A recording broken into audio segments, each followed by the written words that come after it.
Anda kembali di Berita Utama bersama saya Astri Gunawan. Kami akan menghadirkan dua topik pilihan dalam sepekan, mulai dari nestapa pasien BPJS yang dihina saat curhat di media sosial dan kasus mutilasi yang menimpa seorang pria di Depok, Jawa Barat. Kita ke topik pertama.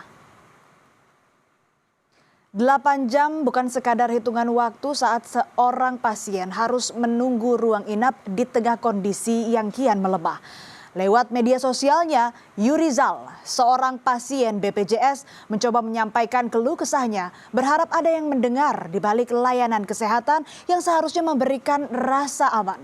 Namun curahan hati Yurizal justru dibalas cibiran oleh oknum petugas medis yang seharusnya menjunjung tinggi etika dan profesionalisme.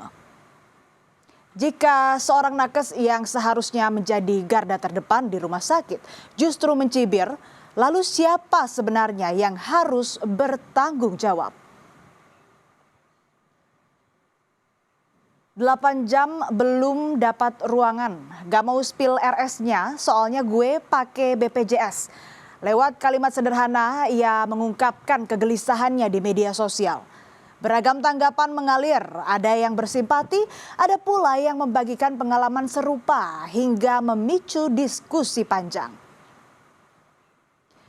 Alih-alih mendapatkan dukungan dan simpati, curahan hati Yurizal justru dibalas dengan berbagai komentar bernada nirempati. Bahkan sejumlah akun yang diidentifikasi sebagai tenaga kesehatan dan dokter ikut melontarkan tanggapan yang dinilai bernada sinis.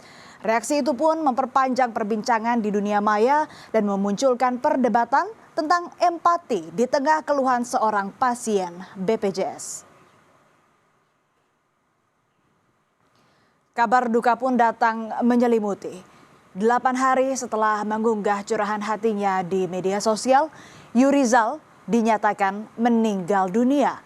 Pihak keluarga mengungkapkan almarhum tak pernah bercerita mengenai penyakit yang dideritanya sehingga kepergiannya menjadi pukulan mendalam bagi orang-orang terdekatnya.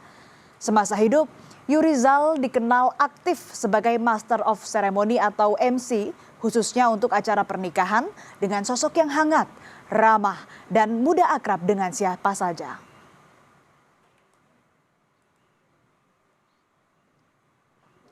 Kepergian Yurizal tak hanya meninggalkan duka bagi keluarga, tetapi juga menyisakan penyesalan bagi mereka yang sebelumnya menuliskan komentar bernada sinis di media sosial. Dihujani kecaman warganet, sejumlah tenaga kesehatan akhirnya menyampaikan permohonan maaf secara terbuka dan mengakui bahwa kata-kata mereka tidak pantas dan telah melukai hati keluarga almarhum.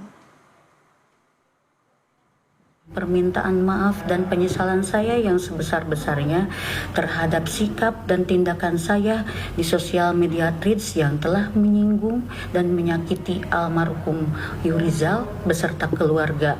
Saya menyadari hal itu sangatlah tidak pantas dan saya berjanji tidak akan mengulanginya lagi. Saya turut berduka cita atas meninggalnya almarhum Yurizal. Semoga amal ibadahnya dapat diterima di sisi Allah. Amin.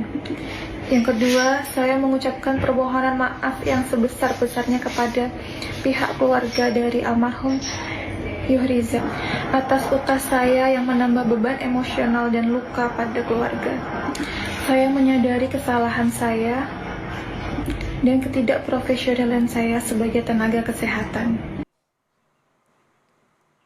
Komentar nirempati oleh nakes jelas menyalahi etika.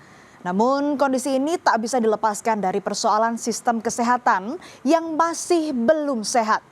IDI menyoroti efisiensi besar-besaran anggaran kesehatan yang dinilai berdampak pada layanan kesehatan yang belum merata dan optimal. Sakit mereka yang bertugas juga seperti itu. Kalau memang sama, ini ada masalah di pelayanan kesehatan. Kedokteran itu tidak boleh melakukan diskriminasi. Ini tugas pemerintah gitu loh. Untuk melakukan pembiayaan tidak boleh, efisiensi di bidang kesehatan itu tidak boleh. Apalagi di dalam mutu pelayanan. Jadi negara harus membiayai sesuai dengan kebutuhannya. Terkait kasus ini, Menteri Kesehatan Budi Gunadi Sadikin mengaku merasa gagal setiap kali mendengar ada pasien yang meninggal dunia. Ia pun berkomitmen terus membenahi pelayanan kesehatan, termasuk fasilitas dan SDM kesehatan, agar tak ada lagi pasien dan keluarga yang merasa terabaikan.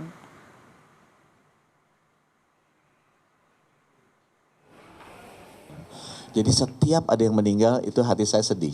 Apalagi kalau meninggalnya muda, saya merasa saya sebagai Menkes tuh gagal, kok teman-teman kita tuh ada yang meninggal muda. Jadi harusnya memang kita usahakan memberikan layanan terbaik lah, agar mereka bisa usianya lanjut sampai ke 76.